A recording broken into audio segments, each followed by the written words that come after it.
Welcome back to episode 120 of Tall Boy Radio. We hope you joined us last time when we had the guys on for pub time. They took over and took us on a visit to outer space in many ways when we visited the dark side of the moon, and maybe we'll do something similar again tonight. Who knows? Because never really knows with Tall Boy Radio. So before we introduce our guests, let's say hello to the two hosts who are with us tonight. Who wants to go first and tell us a little bit about whatever it is that you're drinking? Yeah, evening, guys.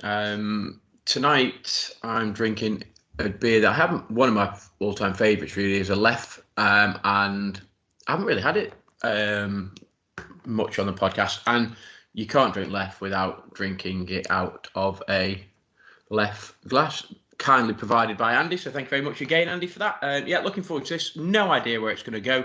No doubt there's loads of left turns somewhere or other. But yeah, let's see where we end up.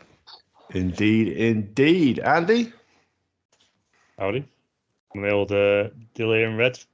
I've not had it for a while, so can't wait. Nice. Very nice. Delirium Red makes another appearance. That's what we like. Well, I am drinking a beer that, believe it or not, I have never had on a podcast before, despite the fact it is one of my favourites. And that is Beavertown Gamma Ray, the pale ale. Have you not had that before on here?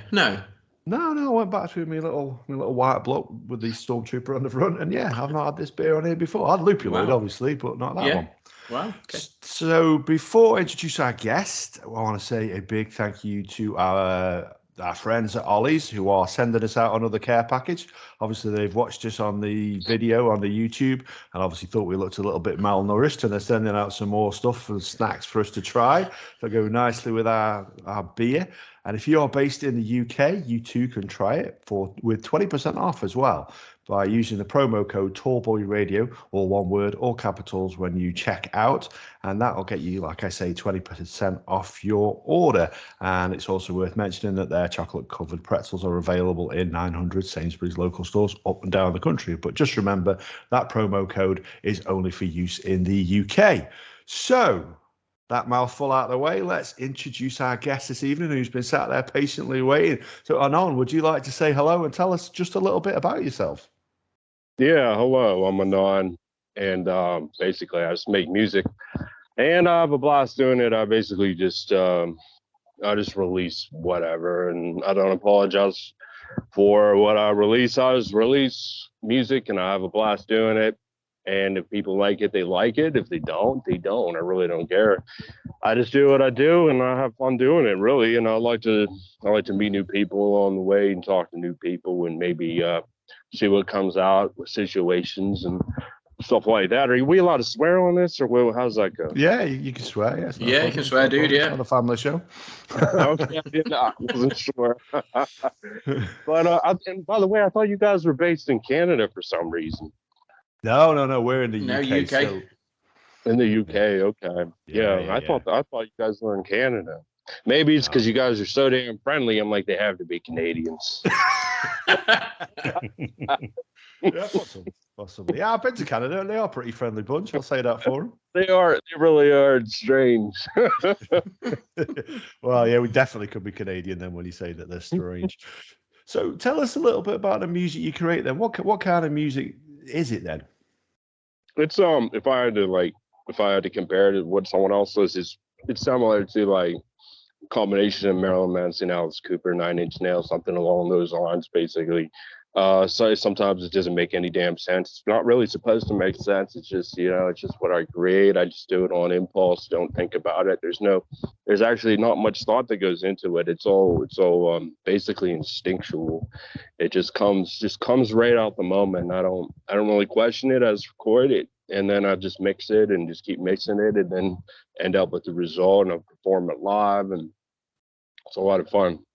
Okay, it's a lot of fun. It's a lot of fun, but it's led to a lot of chaos, actually, because it's just chaotic in nature. It's pretty chaotic. Well, yeah, you sent us a little clip of it, and obviously I've shared it with the two guys here. Yeah. So you perform it live as well, then, yeah? I do, yeah. It's been a while, though. It's honestly been a while because the whole coronavirus situation really screwed things up. And I want to make sure that I get good gigs. I don't just want to perform at some dingy bar. I could do that, but that's, kind of a way. I've done that before. It's a waste of time. I want a good gig, and coronavirus has kind of screwed that up. Yeah. I think a lot of people have seen that. Actually, you were at a gig as well, weren't you? Was it last night, Andy, on Monday night? Yeah, first one in like 3 years or something like that. Watching Tool in the Manchester Arena, so it was good. It's good to get out there and just listen to, get your ears and face blown off. Yeah, absolutely. That's what a concert should be. Yeah, I suspect you and Andy listen to very similar sort of music to perhaps myself or Gary might listen to, who fondly would like to be referred to as the piano man. That's we discovered it in an earlier episode. Easy listening. That's it for me. That's it.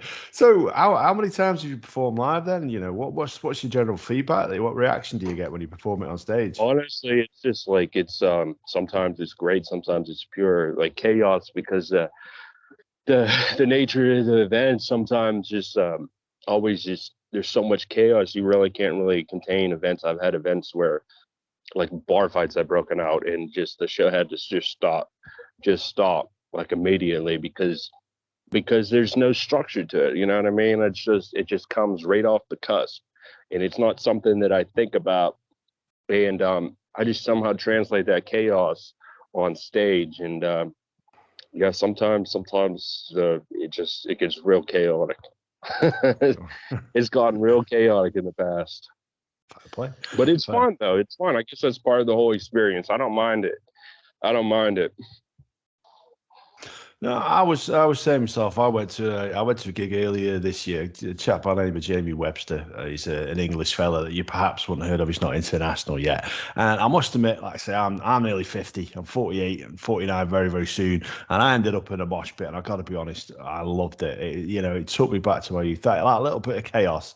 The concern that my knees might just give out at any time. But it's been a long time, and Andy probably feels the same thing. So, when you go home smelling of other people's sweat and beer, it can only be a good thing. Yeah, definitely, for sure. But it's led to some problems for me. Like, honestly, it's led to some time in jail. Oh, seriously? Wow. Okay. Yeah. Do you want to explain?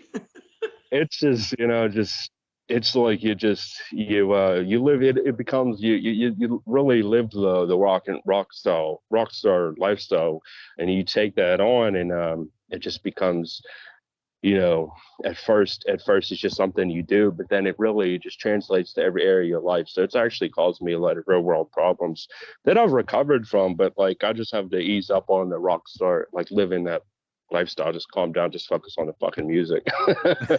So how big are the sort of the crowd that you play to then? I mean, you mentioned sort of small gigs and stuff. Are you have you gone beyond that now then? Are you bigger than that now? They're decently big gigs, about like 500 people come to a show, but not more than that. Not more than that yet, but now, like I said, coronavirus kind of screwed all that up, and I had a good momentum going. Yeah. And since when coronavirus hit, there was really nothing anyone was doing, anybody. So that put a halt to that for a while. And plus when I got myself in some real world trouble, that also put a halt to a lot of stuff as well. Yeah. I did some time in jail. I actually really lived that life, which is hilarious what I did. But I'm out of jail and I'm free. I'm a free man. So I'm just honestly just focused on making music, but I don't want to let the focus on anything else. But yeah, it's like something about it.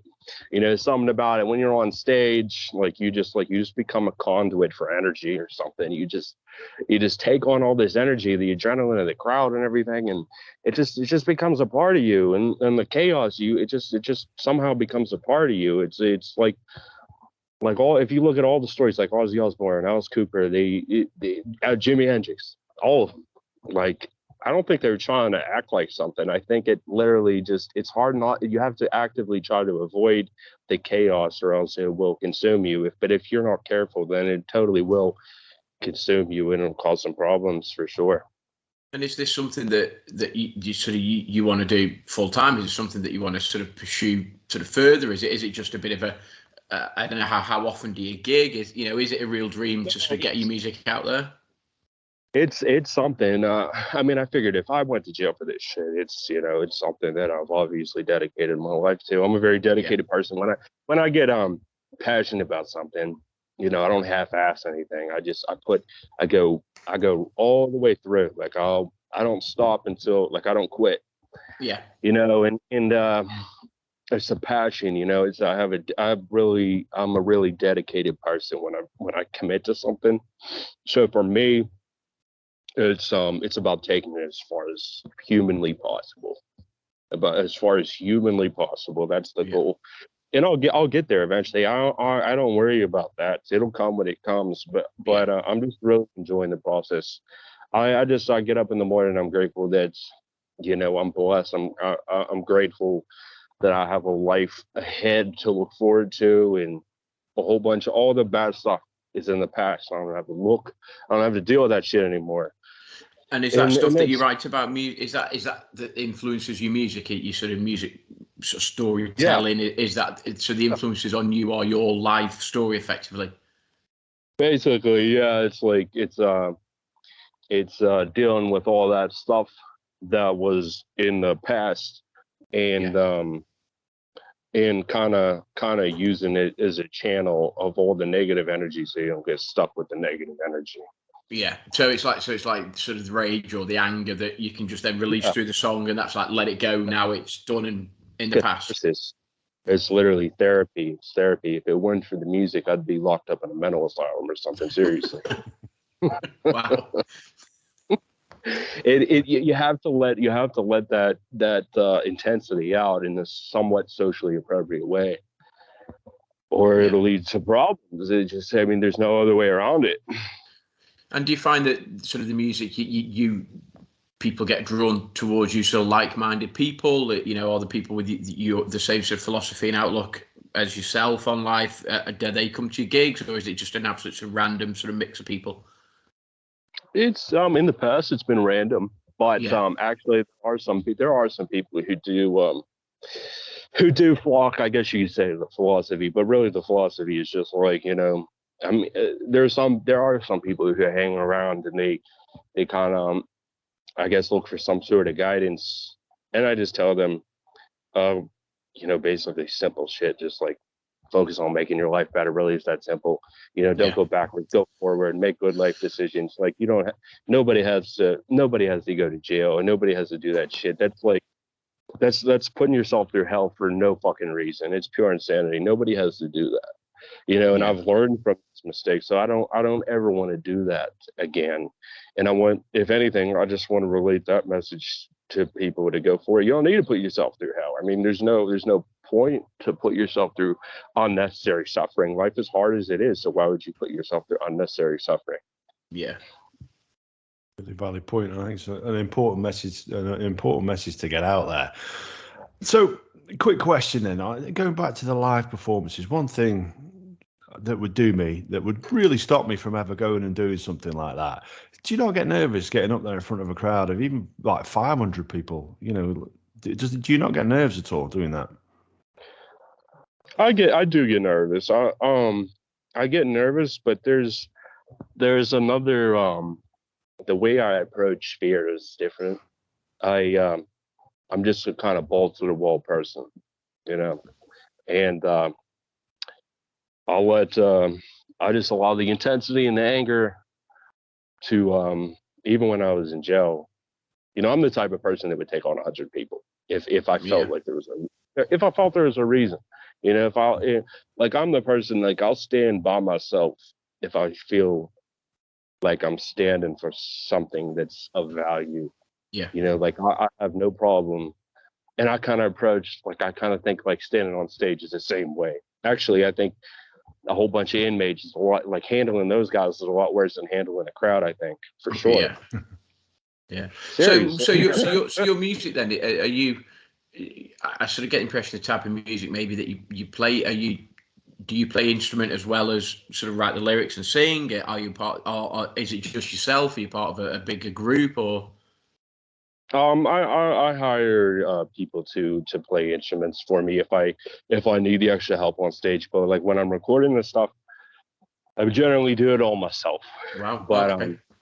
But when I'm live, when I'm live, I'll get some other people to play some parts for sure, because it's a lot to do as one person. Yeah. Wow. Yeah. And what's the end goal then? What do you want to achieve? Where do you want to take this? How far can you take it? And how far do you want to take it? Honestly, I just want to. I just want to get to a point where I'm really happy with myself and satisfied and just happy. I just want happiness and joy, because I put myself through hell, like I said, in unnecessary misery. I just want happiness at this point, pure happiness. That there's a certain sense of happiness that comes when you feel like you actually put some hard work into something and achieve something. There's a sense of real happiness, like you accomplished something that makes you feel really good about yourself. And you're obviously in that place now, whereas previously you weren't. And what was the sort of the dark place, the time that you spent? Was that a indirect relation to the music, or a particular gig? Was there an incident that happened that then caused your time to be, or was it just an accumulation of your bad habits along with a rock and roll lifestyle sort of thing? It was bad habits, rock and roll lifestyle. Okay. Sometimes, like in heavy metal, there are lots of people that get into dark themes and shit, so it's easy to really get lost in the whole thing. Yeah. But the way I see it is chaos equals confusion, and if you're confused, that means you don't know what you're doing. You want to have clarity, you want to have focus. So I feel like chaos it's stupid to play with if you don't know what you're playing with. Yeah. Interesting. But a lot of chaos in this in like heavy metal, like all the heavy metal music, they play with all these themes of chaos, and then they don't know what they're doing though. It's like if you're playing with chaos, you're playing with fire, and you're gonna get burnt. Yeah. If that's what you want to do, You see all the greats have died young from that's that thin line of all this raw talent, and then that lifestyle of drugs and mixture of drugs and stuff like that. And I suppose it's just that on the it's that constant, I suppose, fighting your demons, and every now and then your demons escape, and you might make some poor choices, and then it's about trying to rationalize that, and then you make some more bad choices and some more bad choices, and then you might have a drink to forget about it, but that then just exacerbates it and makes it even worse. And I suppose it's that ever decreasing sort of lifestyle, I suppose. I mean, I've never been part of it, but I can imagine, almost like tortured souls, almost, really sort of crying out to try and make some real positive choices, but find it really difficult to do that just because of the people that surround you.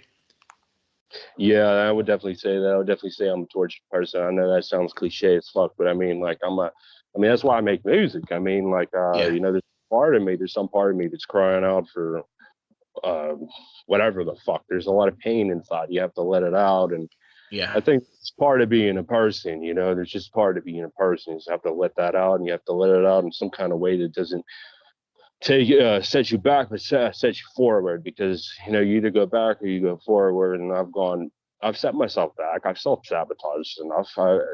You get to a point where it's like, okay, fuck that.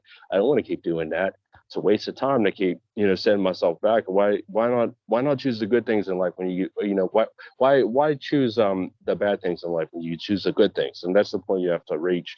And basically that's what happened, is that I fucked my life up so bad. I created all this fucking all these problems for myself that I didn't need to create. Just unnecessary suffering, just fucking because.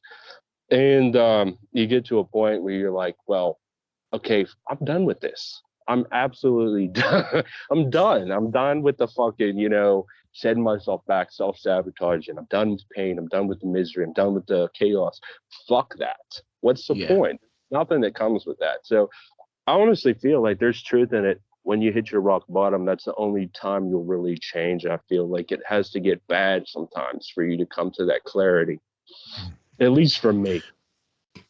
And you feel as though through writing your music, that's helping you on the journey out of those dark places towards a better place, a better existence, a better mindset.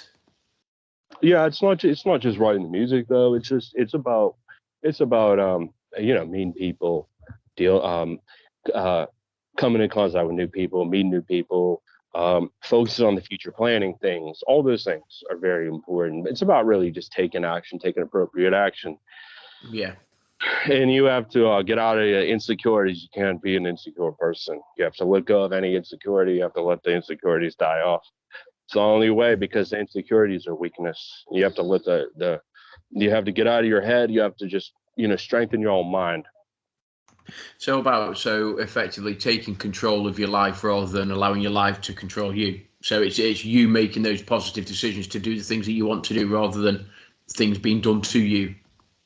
Yeah, and the funny thing is that like the more I fucked my life up and made bad choices, the more I developed a sense of moral code and a sense of real ethics of life, of like what the right thing to do is as opposed to the wrong thing. It's really fucking funny, but I developed it the absolute wrong way. Like I went ass backwards into developing but you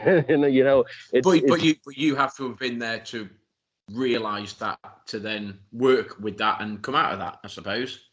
Exactly, because someone could tell you all day like the right thing to do. You won't necessarily if you're, especially if you're a stubborn person like me, because I'm the type of person that I'm going to do what I want, and that's not always a good thing, because if I'm doing the wrong thing, then that's going to fuck me up.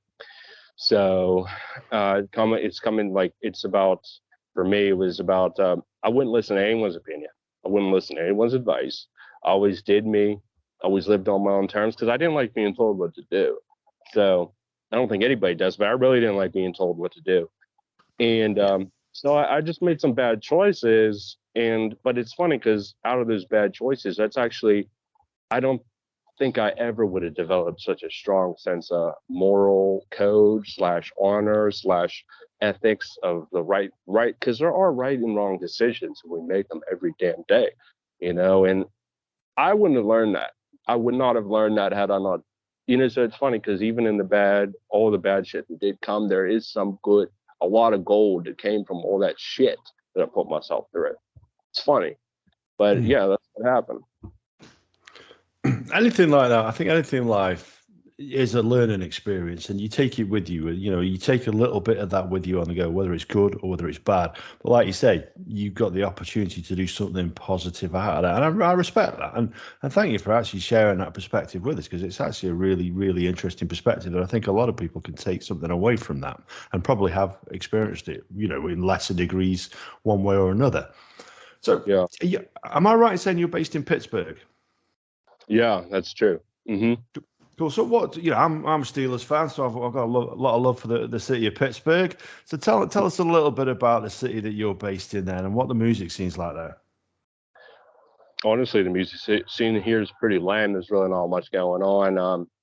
But I will say, Andy Warhol did come from here, so there's something about the depressing steel and fucking because the city had a lot of steel factories and all that shit, and maybe there's something about all that industrial kind of work that produced some kind of produced a really strange artist like fucking Andy Warhol, and I also happen to be here. I'm a pretty strange fucking guy, so yeah, he certainly is a very, very unique individual, Andy Warhol. Like you say, maybe the urbane setting there did sort of help to create him. I also think a little bit of that is what sort of bonds the Steelers, that gives them that sort of strong mentality to go out and win against the odds sometimes, and just fight till the very, very end. And I just wonder if it just does come from the background of that sort of very industrial city. It possibly could, it totally possibly could. I actually went to one of the coolest things, I will say, if somebody did visit this city, and to go visit, if you ever had, and a lot of Pittsburghers they're oblivious to it, but the Andy Warhol Museum is fucking incredible. I went there, and it's something else. It's totally something else. It's just, he was a total, and I like that style. It's just totally almost incomprehensible, but it's him, It's what he did. That's what he did. And, he clearly had a lot of fun doing it. He clearly got a lot of passion out of it. Like, he clearly enjoyed what he was doing. And it's interesting to walk through that museum and see all the different stuff that he would come up with. It's very interesting. Yeah. See, unfortunately, Marcel Marceau wasn't from Pittsburgh, but I think Gaz is trying to do his best impression. But Gaz, I think you're on mute, dude. I was on mute, dude. Then, yeah. Sorry about that. I must have slipped then. I was just saying. So, his art must be a little bit like, I suppose, your music. You look at it, you think some people get it, some people might not, and some people will read lots of different things into it, and it's very much a personal take on it. You know, I suppose he's a bit of a Marmite character. He's either you either love it or you don't type thing. You know, there's no real middle ground with him, is there? You know, you look at it, you think, wow, what a genius, or you think, God, what a mess type thing. Yeah, exactly, 100%. And you know, he was, I believe, Andy Warhol was all into surrealism, which I definitely think you could describe my music. It's pretty surreal. It's something that is, you know, it's so hard to define. It really can't be defined. So I couldn't even tell you what the fuck it's about. And I don't even think that's the point. It's not really supposed to come from a understanding. It's really just about they're a sense of catharsis, you know, a sense of catharsis, because I make it and then I feel good and I feel relieved. I feel like it's like when you're really pissed off and you just fucking scream, you know, you just start yelling, then you feel good, you feel okay. You know, sometimes you just have to get things off your chest, and I guess that's my way of doing that. But whatever, I mean, it brings meaning into my life. It makes me feel like I'm able to deal with all the dark shit, because this world can be pretty fucked up. So it helps me deal with all the dark shit in the fucking world. It lets me get over those humps in the world and not get stuck in a bad state of mind. And it helps. It helps. I couldn't imagine not doing it. I honestly couldn't, because I don't know what the fuck. I don't know how I'd begin, because I'm a very intense person. I don't know how the fuck I would begin getting that intensity out. You know, how often do you gig then? I mean, and how far would you travel to gig? You know, which is the best? A couple of questions there, I suppose. So, how often do you gig, and then what? You know, where's the best place that you've held a gig and you've thought, man, that's gone off like that? That was just like amazing. I gig about like every like once or twice a year at this point. And they've been like medium-sized stages. There's a place called Stage AE in Pittsburgh, and it's the biggest I've done is about a little smaller than that. Right. So that gives you a lot of space to let that intensity out. But like I said, like I have a strong voice and a powerful voice. When I start yelling, like, that helps me get a lot of the intensity out, but at the same time, because it stirs the fucking crowd up. And there have been circumstances where the shows have just gone totally just wow, you know. And then I'll wake up in the morning with a pile of fucking cash, and I'll be like, holy fuck. Well, I mean, look at all that. You know, I don't even really remember the night. I kind of blacked out drunk, but you know, I just they're the best nights, aren't they? Yeah, they were. They really were the best night. You know, that's the thing about it. That's the thing about it. They were so chaotic. You know, you black out drunk. You have vivid, you know, you have like faint memories.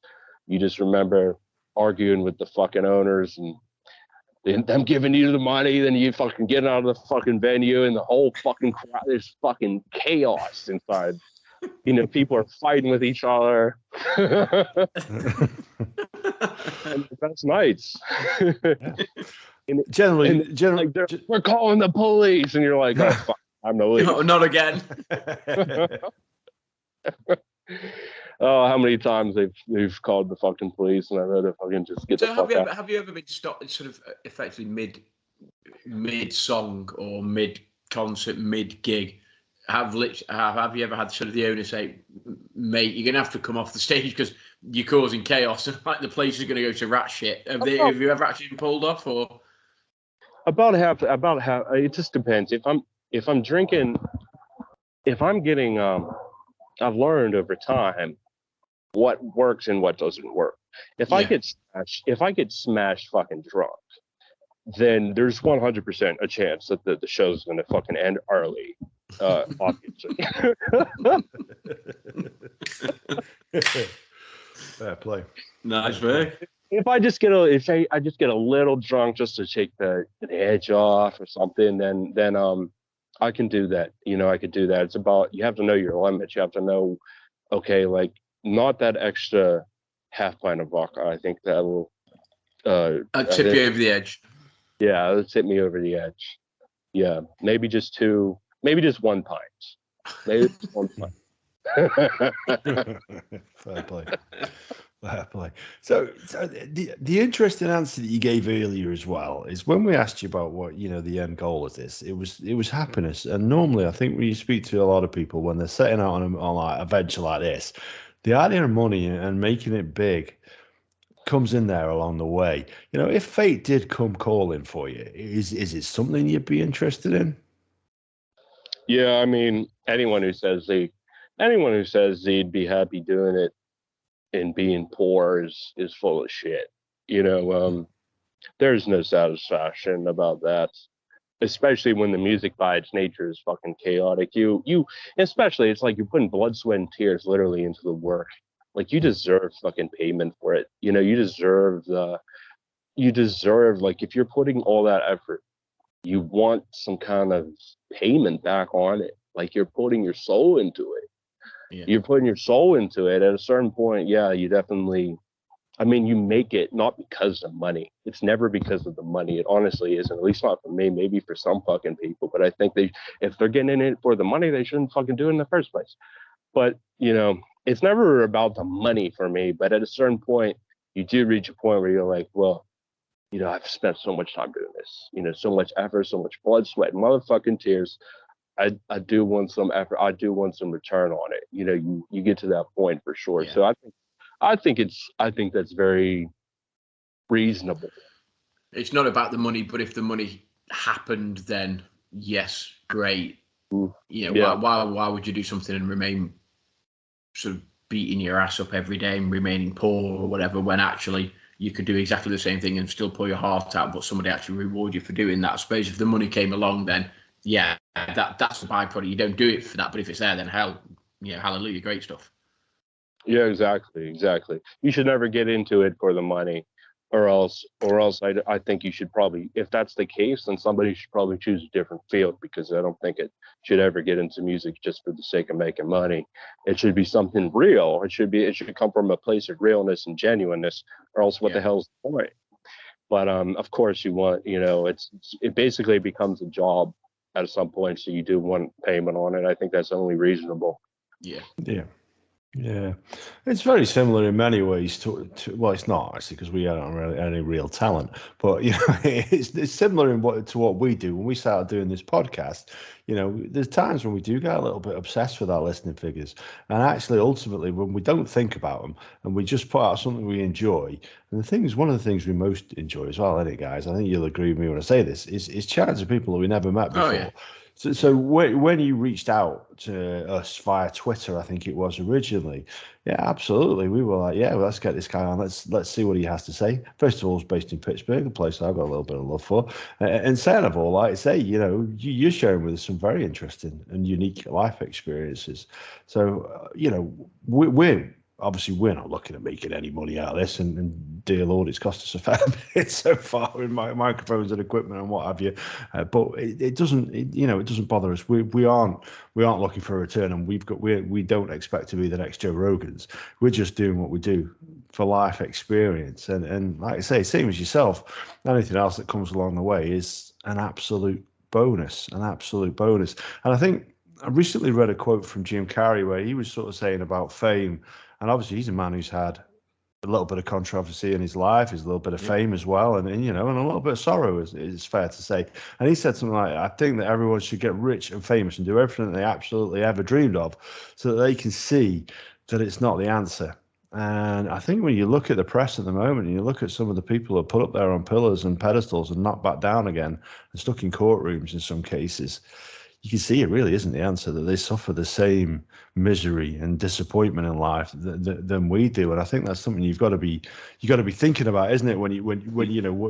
If fame ever does come calling. Yeah, I'd say that's 100% true. There's money definitely doesn't solve all your problems. It definitely solves some of your problems though, but it definitely doesn't solve all your problems. values. Some people, I do think that's a trap, and you can definitely see it in like hip hop and stuff. It's all about the glorification of money for like the wrong reasons. Like you're not supposed to glorify money for the wrong reasons. Money's basically a tool. It's a utility in the world, and it's not something you should like worship. And just put all, some people just like they just glorify money. I think it's kind of sad, and I think that's where you get the whole Kim Kardashian culture and all that bogus bullshit, and all the celebrities today that really shouldn't be famous. They kind of destroyed the whole culture of. In the past, you had to be really talented to be somebody famous. They've diluted talent. This generation of people who are just known for being famous. Yeah, that's bollocks basically. And I have this big thing with it. You have to have a talent. It could be sport, it could be music, it could be drama, it could be the arts. Whatever it is, you have to have something that makes you famous. You can't just be famous for being famous. These people that go on reality TV shows and are just famous for being a Kardashian. What have they ever done? Nothing. They're just famous for being those people. You look at all the musicians in the past. You've mentioned. You look at Dylan and Hendrix and people like that. These guys actually had massive talent. Absolutely massive talent. Yeah. And they got famous for the talent that they have, not just because they're in this woke sort of generation where people are like, oh, okay, you can jump from one place to the next and what is it you actually really do? Well, I'll just go on telly. Yeah, but what are you good at? Nothing. I just go on TV. That's bollocks, that is. Yeah, at the very least, you should have something of value to say. At the very least, like you should be able to really, really offer some kind of valuable words or advice or something. At the very least, people like Joe Rogan, I think they're famous because they have real conversations with people when they hear that. You know what I mean? Yeah. I think that separates. Yeah. Go ahead. Sorry, go. No, I was just going to agree with you. I think the thing is with Joe Rogan is, he is a genuine threat to the establishment. They want to shut the guy down. They want to stop him saying what he's going to say because he comes here with no political bias, just his own opinion, and that's what he wants to share. He's a fairly astute man who listens to a lot of people and literally just takes a lot on board and learns a lot from the guests that he has. And I think that's why he's a little bit of a threat, that he doesn't follow the lead that the rest of the media would like him to follow. Yeah, and paradoxically, that's also why he's really successful.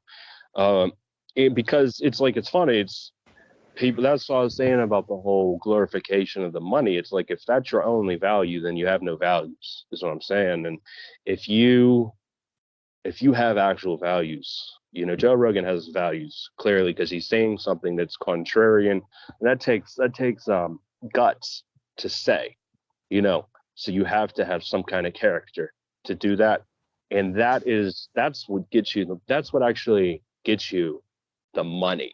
If that's what somebody's looking for, that's what actually gets you the money. You have to cultivate your inner worth before you can get outer worth. In today, there's no values. They just want the materialism and all the trappings of wealth.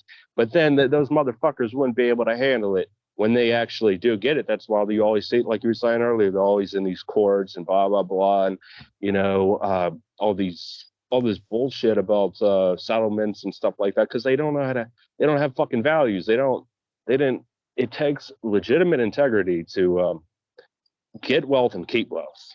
You have to really translate something of value and meaning to people. It has to really connect with people, and I think people like Joe Rogan have proven that. Yeah. I think musically speaking as well, people who create music like that are always of like an artistic nature, and if you're doing it for the money, then the art isn't at the forefront. You think, like, so you mentioned Jimi Hendrix earlier. I love Jimi Hendrix, and literally when you listen to him play guitar, you listen to his emotions. He was telling you how he felt through the music. And that's why I love listening to his music so much. I just think he was an incredible talent, and that's a word that gets bandied around too much these days because most people don't have it in the public eye.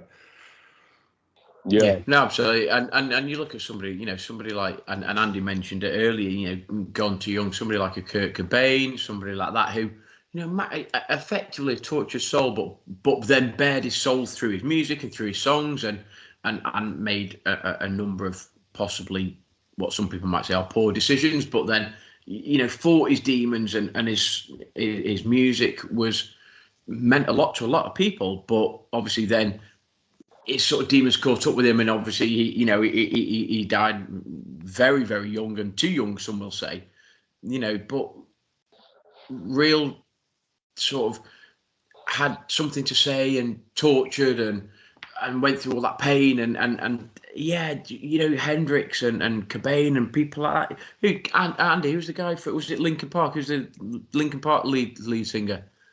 Chester Bennington. Yeah, so again, people like that, and whether you like their music or not, you have to appreciate the talent that they have and how tortured maybe that and the backgrounds they've come from, the stories that they tell through their music. It is inspirational in a way, and you might not like the music and the type of music, but the stories that they tell are they're phenomenal stories. Yeah, basically, like, everybody has pain. And people who say they don't have pain are in denial. Everybody has pain, and if you're an intense person like me, you get to a point where you reach a point where you reach a conclusion where it's like, okay, you either take ownership of your brain or your mind or whatever, or it takes ownership of you. And if it takes ownership of you, well, then you're fucked, But if not, take ownership of it, well, then you can do a lot of good for yourself. And by doing good for yourself, you're going to do good for other people, because everybody has problems, and that's going to translate to people.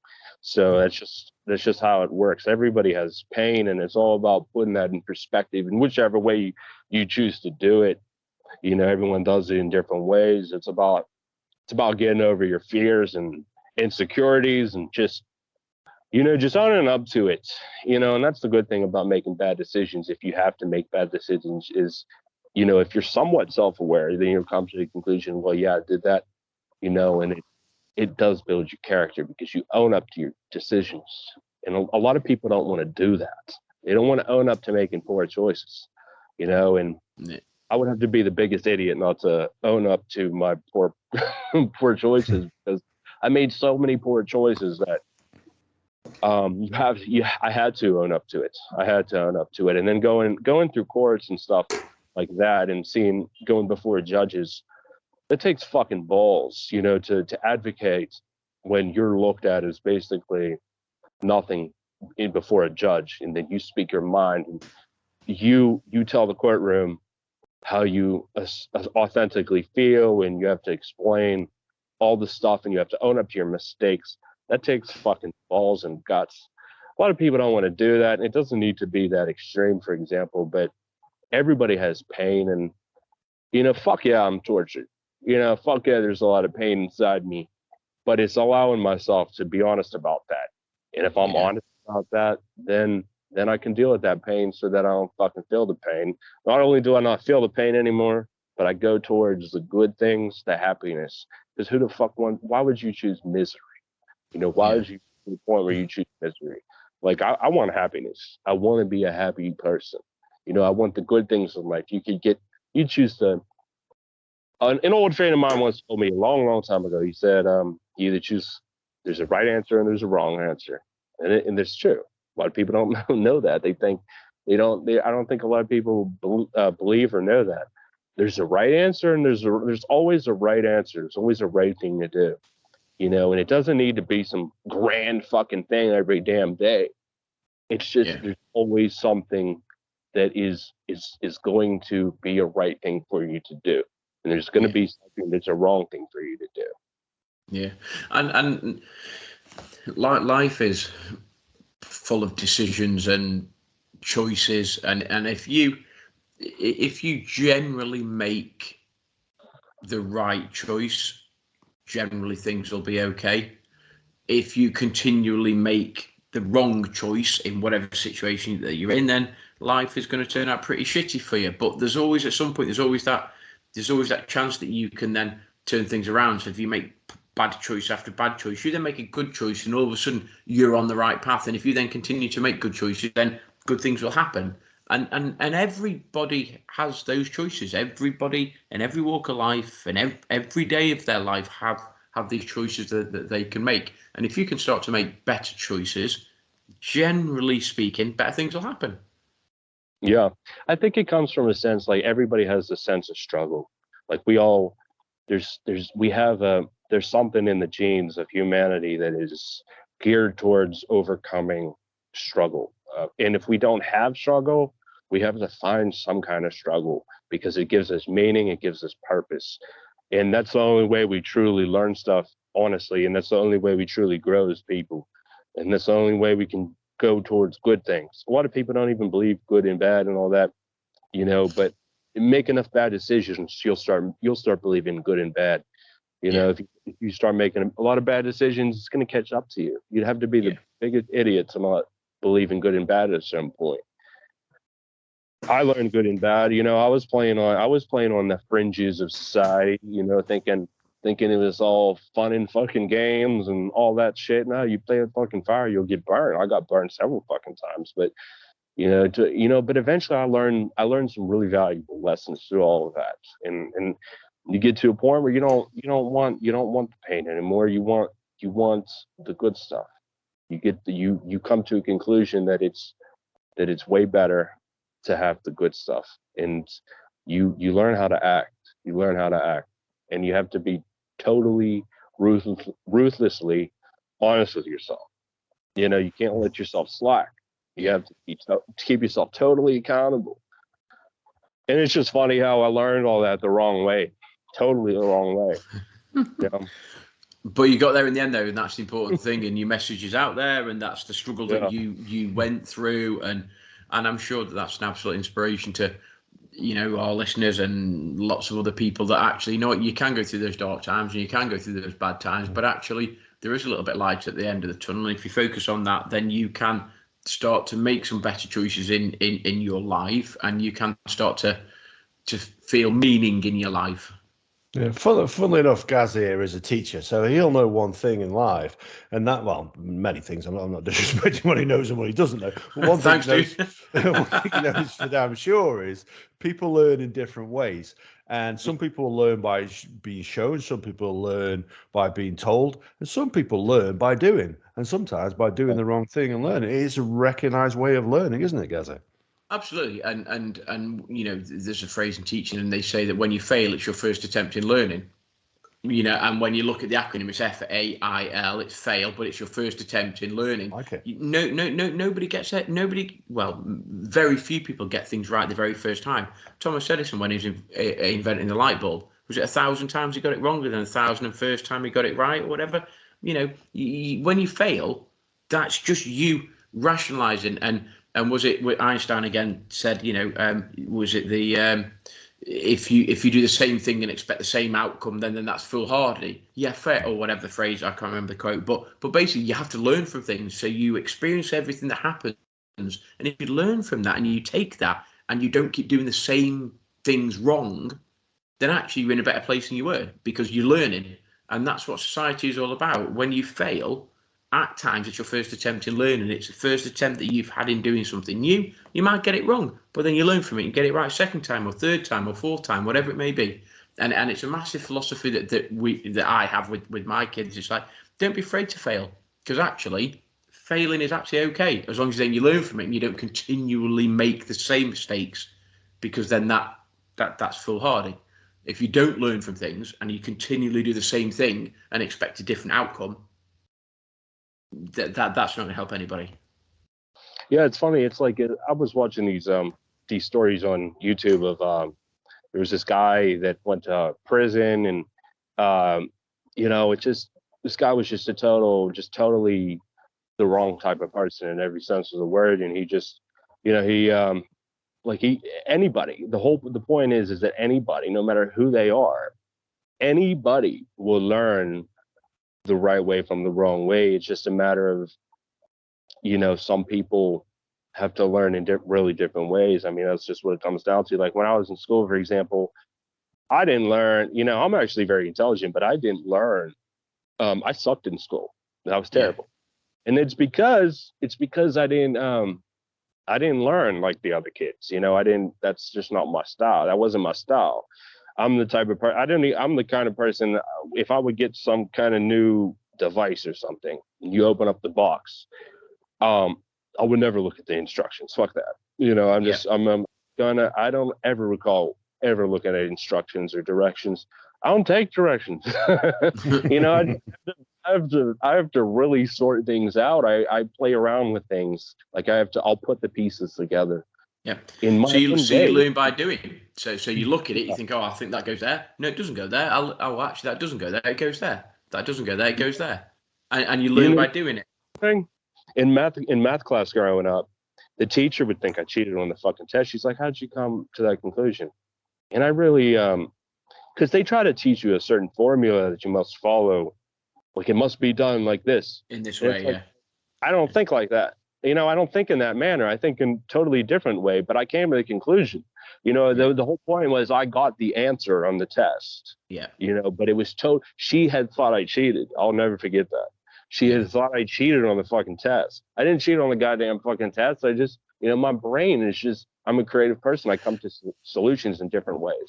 And there's a way of teaching, and I say, Adam mentioned, I'm in education, so we're talking about, and an example I give when I'm sort of trying to coach and teach teachers how to do things effectively is, if you were looking at a world war or a battle, it could be Battle of Independence, it could be the World War, and it's like, right, explain what it was like for somebody on the front line. You might write a song. So I might say, write an account. Tell me what it's like on the front line. Somebody might write a diary entry. Somebody might draw a cartoon. Somebody might write a song. Somebody could do a rap. The end product is the same. It doesn't matter how you get there. There's 4 or 5 different ways of getting people to get to that end product. But you will write a song and you say it was fucking awful and it was this and it was that. Somebody else might draw a cartoon strip explaining it. Somebody else might write a diary entry. Dear diary, today was whatever. Somebody else might write a poem. It doesn't matter how you get there. There's lots of different ways of getting there, but the outcome is the same. And you've got to turn your mind around to that. And everybody learns and responds and reacts in different ways to potentially to the same situation. And it's about understanding how you can do it and the best way for you to do it and how you can then grow from that. And it's it's absolutely education. That is full stop. Yeah, totally. I was the type that I would fail in school. My grades sucked, but I would come home and read encyclopedias. Like that doesn't even make fucking sense. How's that wrong? And some people, to some people it will. But you'll write a song. You'll go write a song about what it was like, and some people will write a poem about what it's like, or some people will draw. But the outcome is the same. You do it because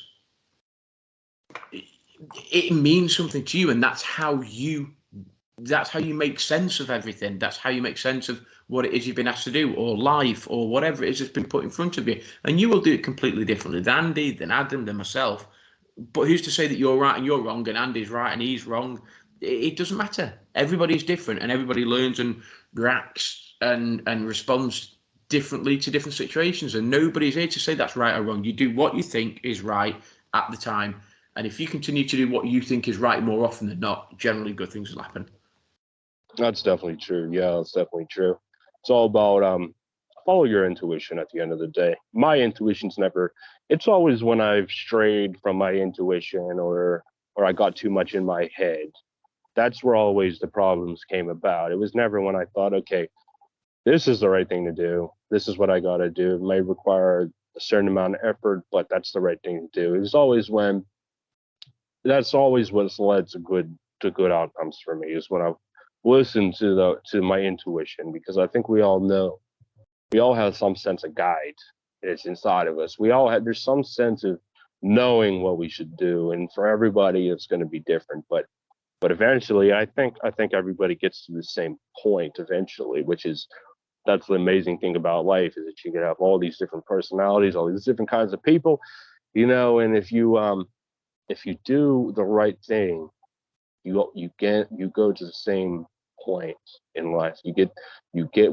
Everyone ends up at the same point of success and happiness and of all those things. But if you look at all the people who've achieved that, they're all different kinds of people. Yeah, absolutely. Yeah. Very interesting. And the point I'd make as well, also, when you go back to that maths thing, is education and intelligence are two very, very different things. People often confuse those two things, but they're not. They're two very different things. But just, we're getting up close to the hour mark now, but I did want to ask you as well, just around the name thing, though. So obviously we're calling you Anon. We know that's not your real name. It's your stage name. Just tell us a little bit about the thinking behind that. Actually, I had started the band originally with somebody else, an old friend of mine, and unfortunately for that poor old fella, he didn't have you need to be a brazen individual to live this, to do this, what I do, whatever the fuck that is. And he was a bit timid and meek, and he couldn't stick it out, and that's okay. But I started it with him, and we were trying to come up with a philosophy, like, what should the name be about? And I'm like, well, what's the world about? And well, what is the world about? I look around, I just see fucking pure madness and fucking craziness. I see Kim Kardashian and fucking presidents who were celebrities, and just total surrealism, and just doesn't even make goddamn fucking sense. And I just tried to make a name that didn't make any sense, really. So Anon Mess Age Sage is like, it's about Anon Mess Age Sage. People get on social media, and everybody, everyone's looked at as some kind of cult, has some kind of like some kind of idol or something. You know what I mean? People are looked at as idols, and like Anon Mess Age Sage is somebody who, basically what I'm saying is, it's just, it doesn't matter if it's Kim Kardashian. To me, that's just it's a fucking online identity that I see, who has a large following, and it's like, what's the truth and what's the falsity in it? Like, how true is it? Like, it's just a fucking mess of a world, and everyone's trying to act like a goddamn fucking sage, but everyone's anonymous. I like it, different. Wow, Yeah, nice. different, unusual. Yeah. So then, you mentioned social media. Where can people find you then? Where can people find your music? Are you on? Do you have a website? Are you on YouTube? Yeah, I'm on YouTube. I'm on social media. Just, I like part of the one of the things behind the music, and I try to keep it mysterious, because that's another thing. I feel like we've lost that. When you would get a record back in the old days, it would be different. It would be different than how it is now. There's I think we've lost. You have all the facts. Everyone has all the facts these days about all their favorite music groups. I like the hunt. I like let people, create a sense of mystery for people. I don't ever like to make things too easy for people. I want to bring excitement back into music, make things exciting. So yeah, I do have all this social media stuff. If they Google my name, they can find some stuff out. I'll just leave it at that at the moment. That's fine. That's fine. Well, that brings us up to round about the hour mark. Have you guys got anything you want to add before we close this one out? No, it's been fascinating just listening to stories and what you've gone through and where you are now. So I just want to say thanks very much for coming onto our podcast, and I hope in the future your music gets out there if that's what you want it to happen, and I hope good things happen to you. Thank you, and likewise. It was a true, honest pleasure. I really feel like it was a really good conversation. I had a blast doing it. Yeah, I've enjoyed it, to be honest with you. It's not very often we get a guest reach out to us. Normally we're chasing them to come on the podcast, but we have had a couple of reached out to us and said, can they come on? And few have talked as much as you have, which I mean is an absolute compliment, because you've talked us through the thought process behind it, and I really appreciate, how in depth you've gone into that. I think anybody who listens back to this will really take something away from it. So thank you from me too.